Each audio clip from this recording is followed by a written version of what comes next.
Dans la dernière vidéo, je vous avais dit que j'étais en colère et aujourd'hui je suis triste. Mais exactement pour les mêmes raisons que la dernière vidéo, je trouvais ça important aussi d'être honnête avec mes émotions et de ne pas faire semblant en filmant une vidéo parce que comme j'ai déjà dit, moi j'ai des plannings, donc là j'essaie d'être plus disciplinée, donc j'ai des moments où je me dis que là je vais filmer une vidéo et de base j'aurais pu me dire bah du coup je ne filme pas, mais comme j'ai dit, j'ai envie d'être honnête avec mes émotions, de pas juste faire semblant. Moi j'ai passé un peu toute ma vie à, quand j'étais pas bien, toujours mettre un masque et faire genre tout va trop bien, je suis une femme forte, ça n'empêche pas que je suis une femme forte quand même. En fait c'est vraiment des amalgames que même moi je faisais dans ma tête. Et du coup là j'ai envie de m'en détacher et de juste assumer qu'aujourd'hui je viens un peu triste, et ça veut pas dire que je vais être tristesse dans vice versa et que je vais juste être comme ça toute la vidéo, et de pas être un peu enthousiaste parce que je suis quand même trop contente de filmer et c'est vraiment quelque chose que je fais pour moi, parce que ça me rend sincèrement heureuse. Mais en vrai je trouve même que c'est une suite logique vis-à-vis de la dernière vidéo, parce que je vous avais dit que j'étais en colère vis-à-vis de quelque chose qui m'avait un peu déclenché dans mes traumas ou dans mes peurs profondes du rejet, de l'abandon, du fait d'être aimée, vraiment des questionnements sur l'amour, l'amour que je me porte, l'amour que j'attends des gens. C'est vraiment une question qui me taraudait, donc je vais pas vous donner les raisons exactes de pourquoi j'étais en colère et pourquoi je suis triste aujourd'hui, parce que je pense que elles m'appartiennent et qu'elles c'est pas un truc que j'ai envie de partager sur la vaste chose qu'est internet. Mais je pense que même sans savoir, vous pouvez vous identifier au fait d'être déclenché dans vos peurs les plus profondes, de rejet, d'abandon, manque d'amour, etc. Et c'est fou parce que je pense que j'ai passé la majorité de ma vie à... Comme le fait de mettre un masque, bah, j'ai toujours un peu minimisé, de me sentir pas aimée. Et je me disais, bah tout le monde se sent un peu pas aimé, c'est un peu le gros fléau de cette génération, ou en tout cas de notre vie d'aujourd'hui. Et c'est ça qui amène souvent des problèmes de confiance en soi, etc. Donc je me disais, bah tout le monde est un peu mal aimé, ou tout le monde a toujours un peu manqué de quelque chose en grandissant. Enfin pas tout le monde évidemment, quand je dis ça c'est une généralité, mais en tout cas la grosse majorité. Il y a en même temps quelque chose de super rassurant en disant que plein de gens ont vécu des choses comme vous, parce qu'au moins bah, vous n'êtes pas seul dans votre délire. Mais c'est aussi finalement un truc qui peut apporter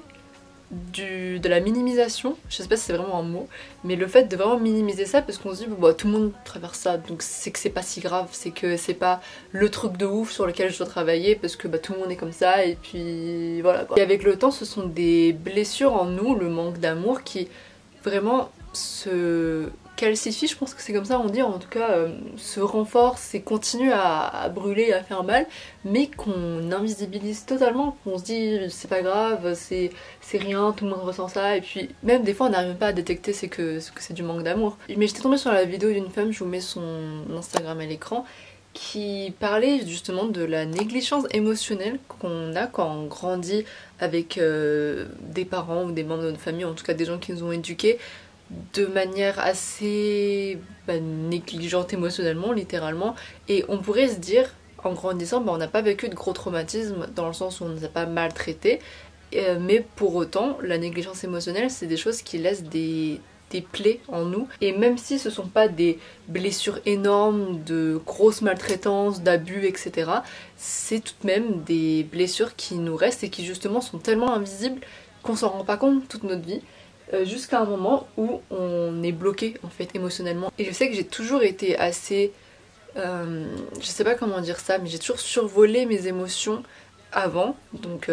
en grandissant. En ce moment ça va beaucoup mieux parce que bah, je travaille sur moi, que c'est un sujet qui me passionne littéralement. Les émotions, je trouve ça tellement vaste et tellement intéressant comme sujet que là aujourd'hui c'est quelque chose qui me pousse à faire un travail sur moi. Donc Dieu merci, j'ai trouvé de l'intérêt dedans, ce qui fait que j'ai pu travailler sur moi. Mais je pense sincèrement qu'il existe un monde où vraiment j'aurais continué dans ma lancée de meuf allergique aux émotions, qui a du mal à les appréhender et qui surtout pense toujours que c'est un fardeau, les émotions. Surtout celles qui sont négatives, du coup, comme j'en ai parlé dans ma dernière vidéo, la colère, aujourd'hui la tristesse. Et en vrai c'est ce que j'ai fait pendant longtemps, honnêtement. Même moi, j'assumais pas toujours d'être en colère ou d'être triste parce que j'avais pas envie d'être un fardeau pour les gens.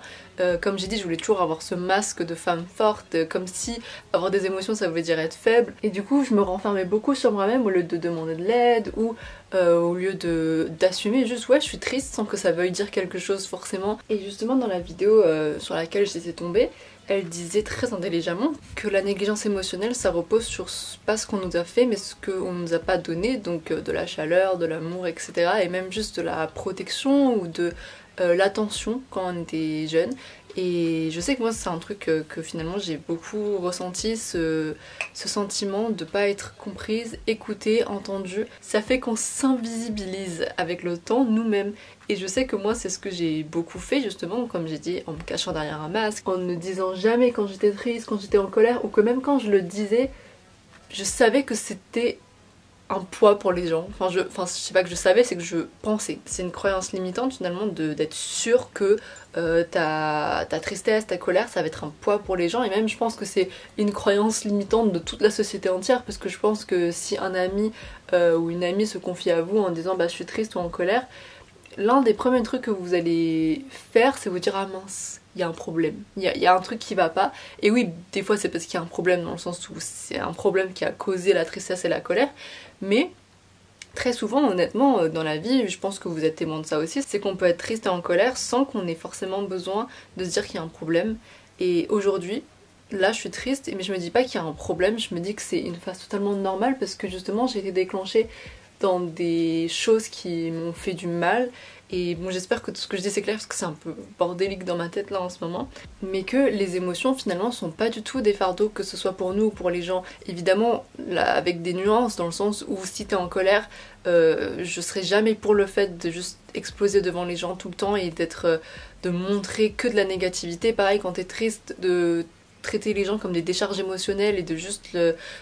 leur passer toute ta tristesse dessus. Enfin ça je trouve pas ça normal ni bien pour vous comme pour eux. Et je pense que dans tout il faut savoir se limiter, il faut savoir trouver un équilibre. Et c'est pour ça que quand je parle de tristesse et de colère, je ne prône pas le fait d'être en colère et d'être triste comme si c'était un truc à romantiser ou un truc à se dire bah trop bien, du coup quand je suis en colère bah, je vais rester en colère toute ma vie, ou quand je suis triste bah, je vais rester triste toute ma vie et je vais attirer l'attention comme ça. Enfin non, c'est pas ce que j'essaye de dire. Je dis plutôt qu'il faudrait se traiter justement comme on ne nous a pas traité quand on a grandi. Donc si jamais vous aussi vous avez grandi en n'étant pas forcément entendu, écouté, compris, bah, d'essayer de vous écouter, de vous comprendre, de vraiment prendre soin de vous et de vous donner l'attention que vous cherchez beaucoup chez les autres. Moi en tout cas c'est ce que je suis en train de vivre actuellement. J'attendais toujours que quelqu'un un peu, c'est pas me sauve parce que j'ai toujours été très indépendante finalement, donc c'est pas vraiment ça mais c'est presque ça. En fait j'ai l'impression qu'on a des attentes d'enfants alors qu'on est des adultes,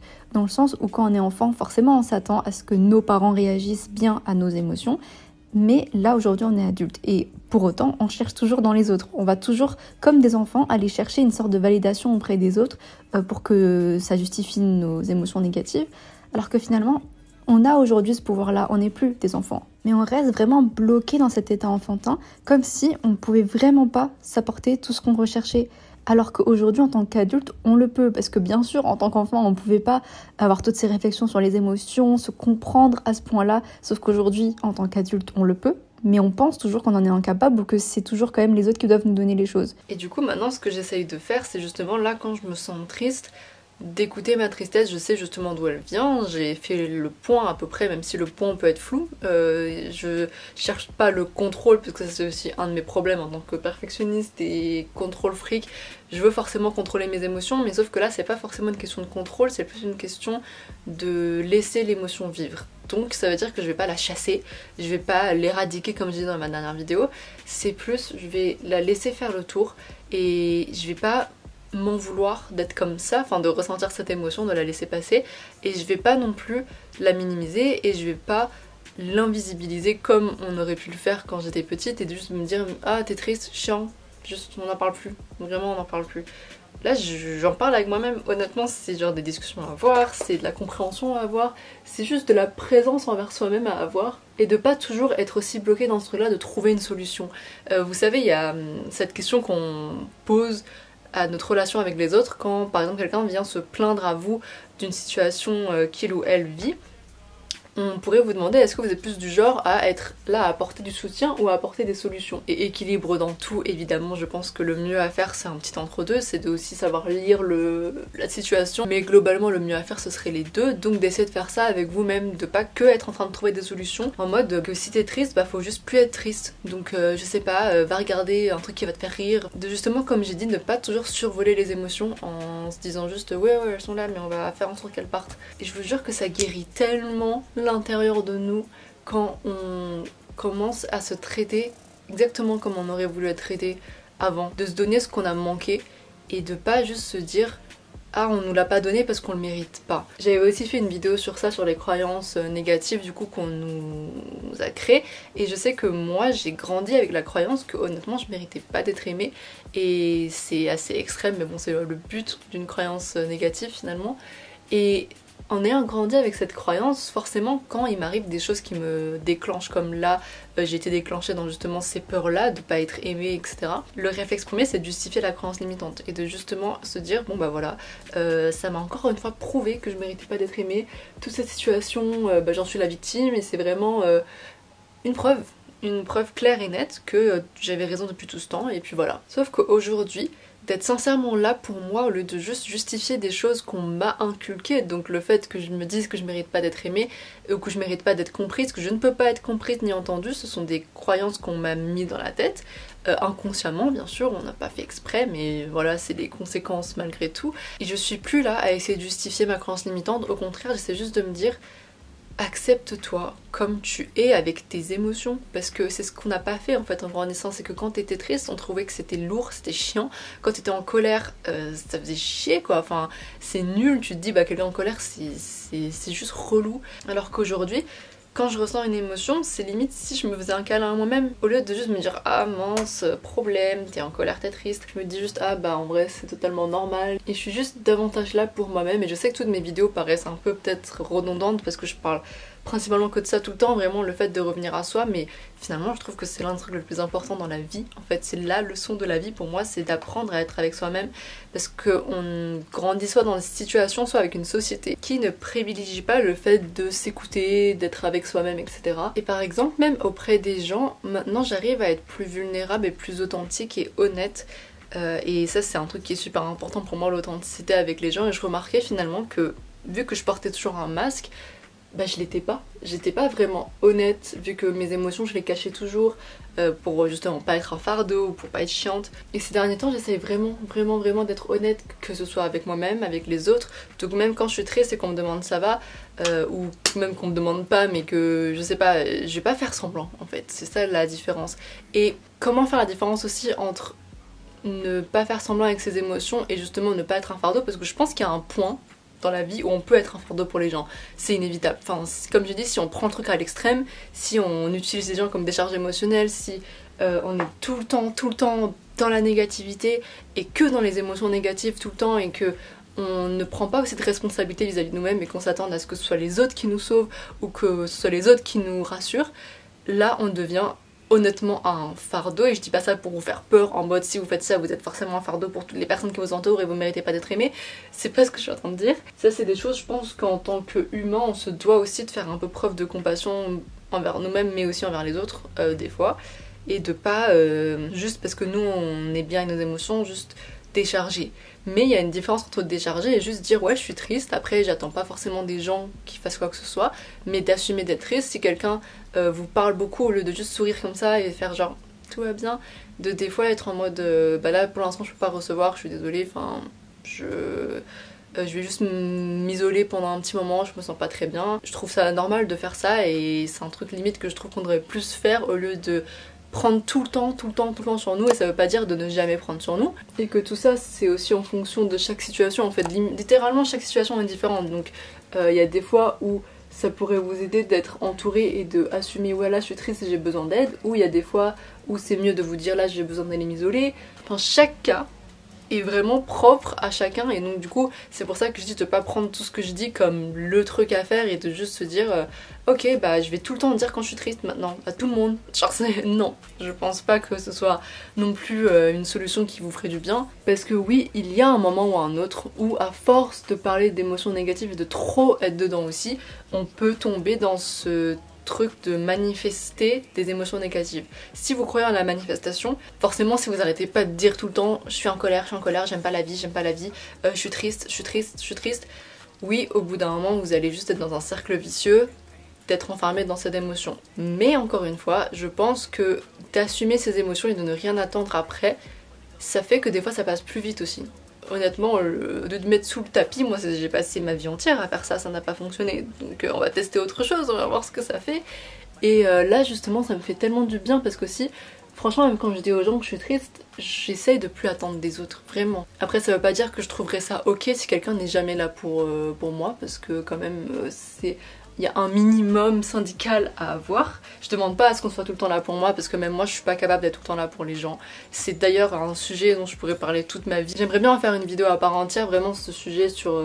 aussi à quel point est-ce qu'on doit être disponible pour nos amis, qu'est-ce que c'est d'être un ou une bonne amie finalement. Et je ne pense pas à titre personnel qu'il faille être tout le temps là pour ses amis, parce que je pense pas que ce soit réaliste, réalisable et sain tout simplement.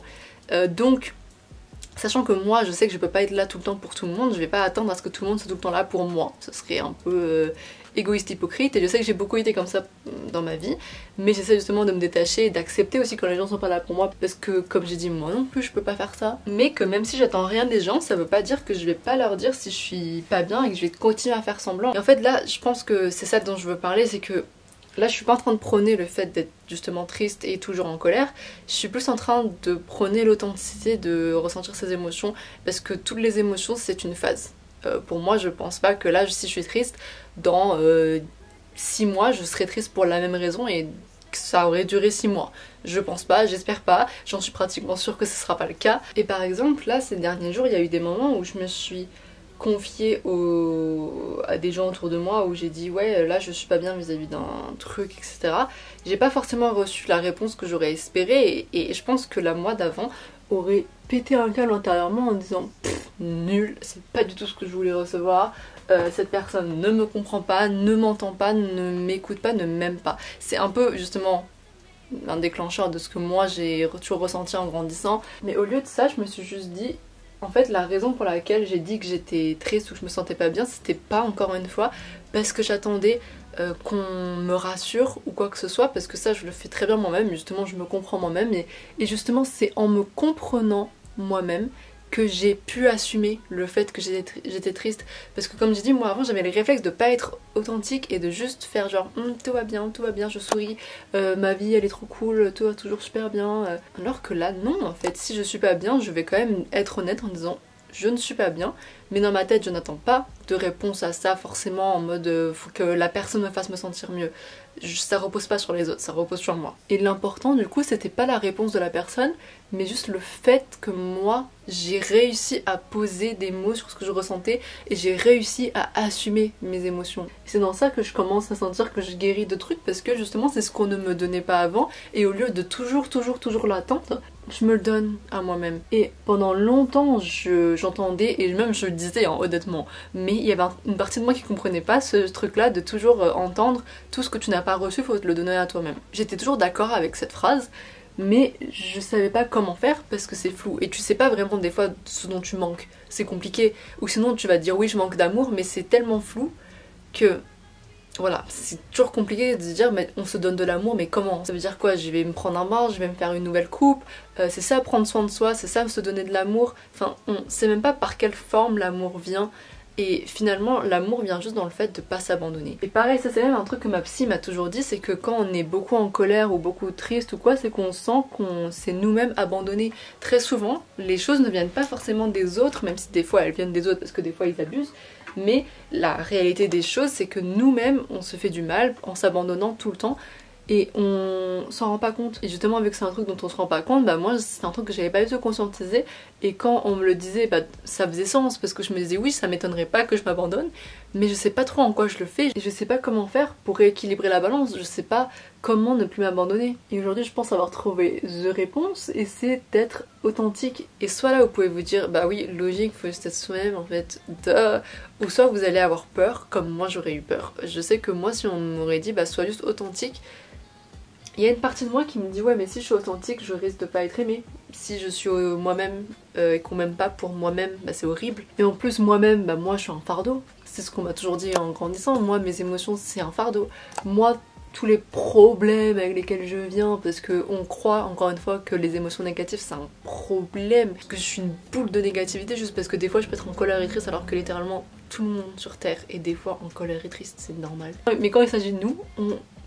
on se lâche pas du lest, on est juste en mode si jamais tu ressens de la colère ou de la tristesse, bah c'est que tu es un fardeau, c'est que t'es la pire personne sur terre, tu peux pas être aimé si t'es comme ça en fait. Et c'est dans tout ça que j'ai appris à ne pas être authentique parce que je me disais si je le suis ce sera trop grave en fait. Sauf que là je suis vraiment en phase de justement changer cette balance et de m'autoriser à être authentique et surtout de voir que finalement il n'y a rien de grave qui se passe et que même s'il y avait un truc qui se passe de grave entre guillemets et ce que je considérais grave c'est des gens qui me rejettent ou des gens qui m'abandonnent, bah faudrait plus voir le rejet, l'abandon comme un alignement à autre chose. Moi dans la vie un mot qui me plaît beaucoup c'est l'alignement aux choses et de me sentir moi-même alignée aux choses. Et si quelqu'un me quitte ou ne m'aime plus ou voilà, enfin bref qu'il y a une séparation et c'est tout ce dont j'ai peur dans ma vie, faudrait juste que j'arrive à me dire c'est un alignement à autre chose ou un désalignement avec cette personne, mais du coup un désalignement ça ne repose pas sur moi, ça repose pas sur le fait qu'une personne me quitte, ça repose sur juste le fait qu'on n'est plus aligné, c'est juste autre chose. Et de pas mettre une connotation négative à un désalignement, c'est pas forcément mauvais, mais du coup avant vraiment dire à quelqu'un ouais je me sens triste, je l'aurais pas fait parce que j'aurais eu trop peur qu'on me dise que je suis lourde, que je suis chiante ou que voilà. Et pourtant là je l'ai fait et je me suis sentie tellement bien après parce que je me suis dit bah pour une fois tu vois t'as été vrai avec toi-même et pas forcément vrai pour plaire à la personne ou pour qu'une autre personne te valide ou quoi que ce soit ou qu'elle vienne te sauver non plus. C'était juste être sincère avec toi-même et être authentique et de pas te laisser être biaisé par la vision des autres. En plus, la vision des autres, on la crée souvent. Parce que moi, j'ai toujours été la première à dire oui, mais justement, si je montre trop mes émotions, je suis un fardeau. Mais ça aussi, c'est une croyance qu'on a, mais qui n'est pas forcément réelle, dans le sens où il y a plein de personnes qui vont accueillir vos émotions bras ouverts et qui vont pas du tout vous trouver fou ou folle parce que vous ressentez des émotions. Mais c'était une croyance dans ma tête, mais qui n'est pas basée sur une réalité totalement vraie, sûre et certaine. Alors par pitié, si vous aussi vous sentez qu'il y a des endroits dans votre vie où vous vous abandonnez parce que vous êtes juste pas authentique, commencez à l'être. Et je vous assure que tout sera bénéfique. On peut pas passer toute notre vie à se reposer sur ce que les autres penseront de nous et même d'inventer ce que les autres penseront de nous et d'en être sûr comme si c'était une vraie vérité. On se doit à nous-mêmes d'être authentique parce que en fait à la longue, à force de pas être authentique, c'est ça qui fait qu'on se sent délaissé, qu'on se sent encore plus mal aimé parce qu'on est mal aimé par nous-mêmes en fait. Si nous-mêmes on se répète que le ou la vraie nous ça vaut pas le coup d'être aimé, et bah oui forcément on va juste vivre dans un désamour constant. Et je pense que c'est sincèrement ce que j'ai vécu jusque là, c'est que je me rendais pas compte à quel point j'étais inauthentique avec moi-même. Dans ma tête j'avais l'impression d'être moi-même parce que être moi-même ça a toujours été de plaire aux autres en fait. C'est ça, c'est que j'associais mon identité au fait de plaire aux gens et du coup je me suis grave perdue dans cette histoire. Et c'est là que c'est aussi important de venir se re-rencontrer. Et c'est même fou pour moi de me dire que c'est que aujourd'hui que je me sens authentique dans ça.